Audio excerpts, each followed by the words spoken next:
નમસ્કાર મિત્રો, યુજીસી નેટની પરીક્ષામાં જે ગુજરાતી વિષયનું પેપર લેવામાં આવ્યું હતું તે પ્રશ્નપત્રના કેટલાક પ્રશ્નોનું સોલ્યુશન આપણે આ વિડીયોમાં જોવાના છીએ. તો અહીં સ્ક્રીન પર પ્રથમ પ્રશ્ન જોઈ શકાય છે. ધ્રુવ સ્વામીની દેવી કમામુન્શી નાટક કઈ કૃતિને આધારે લખાયેલ છે? તેમાં જવાબ આવશે ઓપ્શન 1 દેવી ચંદ્રગુપ્ત. તો આ રીતે પ્રથમ પ્રશ્નનો જવાબ ઓપ્શન 1 આવશે.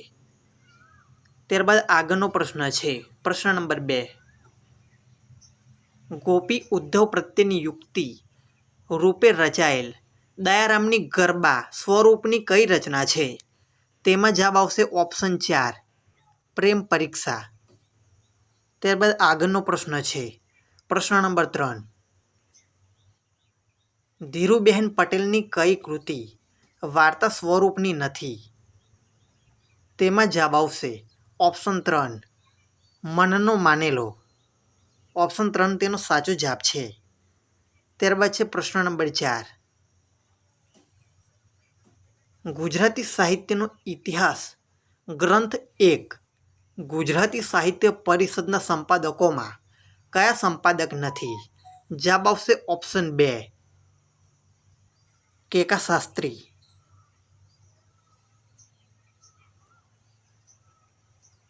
ત્યારબાદ આગળનો પ્રશ્ન છે કાવ્ય હેતુને કાવ્યાંગ નામ કોને આપ્યું છે? તેમાં જવાબ આવશે ઓપ્શન 1 વામન.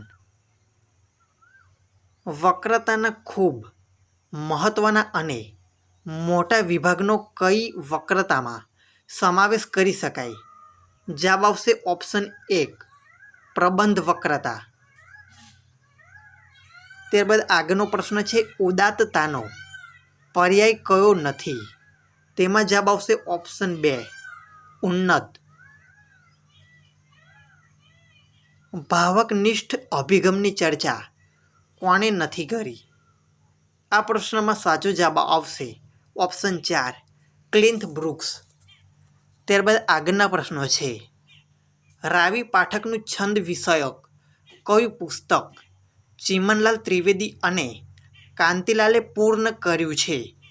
તેમાં જવાબ આવશે ઓપ્શન 2 મધ્યમ પિંગળ. આગળનો પ્રશ્ન છે વિવેચનને સર્જનાત્મક આવિષ્કાર કોને ગણાવ્યો છે? આ પ્રશ્નમાં જવાબ આવશે ઓપ્શન 1 વિષ્ણુપ્રસાદ ત્રિવેદી. આગળનો પ્રશ્ન છે બકર ઠાકોરની કઈ અનુદિત કૃતિ નથી? તેમાં જવાબ આવશે ઓપ્શન 3 મુચ્છ કટિક. નીચેનામાંથી કયું વિધાન નર્મદનું નથી? આ પ્રશ્નમાં જવાબ આવશે ઓપ્શન 3 ગીત કવિતા તેજ સંગીત કવિતા. નીચેનામાંથી કયું વિધાન નર્મદનું નથી? તો આમાં ઓપ્શન 3 જવાબ આવશે. ત્યારબાદ આગળનો પ્રશ્ન છે લિપિ સંદર્ભે કયું વિધાન સાચું છે? આ પ્રશ્નનો જવાબ આપણે જોઈએ.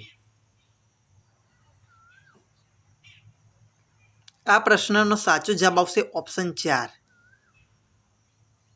લિપિ એટલે ઉચ્ચારણના ઘટકોને દ્રશ્ય સંકેતો દ્વારા રજૂ કરવાની વ્યવસ્થા.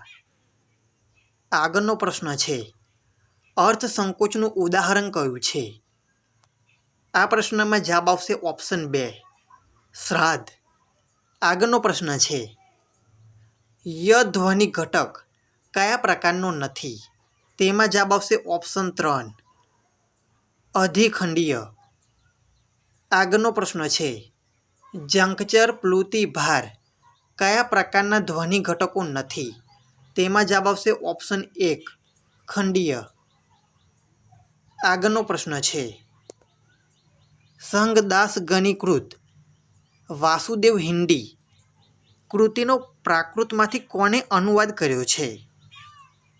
તેમાં જવાબ આવશે ઓપ્શન 1 ભોગીલાલ સાંડેસરા. આ હતો ગુજરાતી વિષયના પ્રશ્નપત્રના કેટલાક પ્રશ્નો. આગળના પ્રશ્નપત્ર અને તેના પ્રશ્નો જોવા માટે ચેનલને લાઇક શેર અને સબસ્ક્રાઈબ જરૂરથી કરજો, જેના કારણે કોઈ પણ નવો વિડીયો અપલોડ થાય તો તેની વિગતો અને તેની નોટિફિકેશન સૌથી ઝડપી મળતી રહે.